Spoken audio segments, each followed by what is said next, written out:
భాగంగా ఏదైతే విగ్రహాన్ని మనకు ఇక్కడ కలిసి 7 సంవత్సరాలు అవుతుందో 7వ వార్షికోత్సవం 26 నుంచి పెద్ద ఎత్తున బ్రహ్మోత్సవం దీనికి తరలివచ్చిన భక్తజన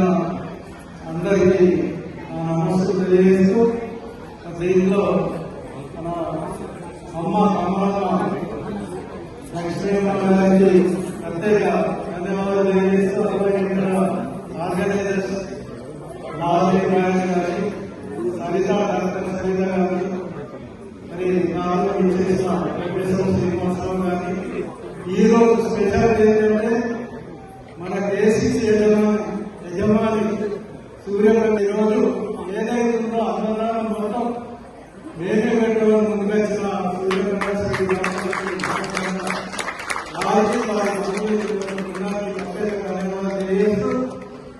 మరి నేను చైర్మన్ నుంచి ఎంపీఎస్ నన్ను పిలుస్తా ఉన్నారు. నేను వస్తా ఉన్నాను అమ్మవారి దగ్గరికి, అటు జగదారామ ఇప్పుడు మన లక్ష్మణ దగ్గరికి వస్తా ఉన్నాం.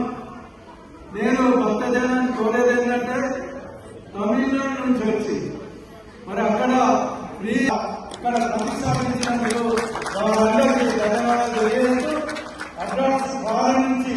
యుఎస్ నుంచి ఆస్ట్రేలియా నుంచి మరి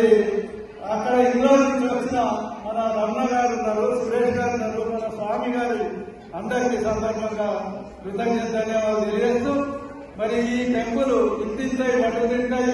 ఎవ్రీ ఇయర్ చేయాలి, డెవలప్ చేయాలని. ఎందుకంటే మనకు స్వామి కార్యంలోని సకార్యం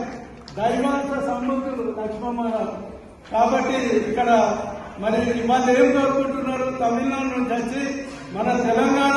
సస్యధర్మంగా ఉండాలా, అందరూ ఆరోగ్యశాలతో ఉండాలా, అట్లాగే భారతదేశం కూడా అందరూ ఆరోగ్యశాలతో ఉండాలని ఈ సందర్భంగా మరి తెలియజేస్తూ నాకు ఆహ్వానించిన కమలా లక్ష్మమ్మ గారికి, వారి బృందానికి, ఆర్గనైజర్స్ కు, ప్రతి ఒక్కరికి భక్త బృందానికి, ప్రెస్ అండ్ మీడియా సోదరులకు ధన్యవాదాలు తెలియజేస్తూ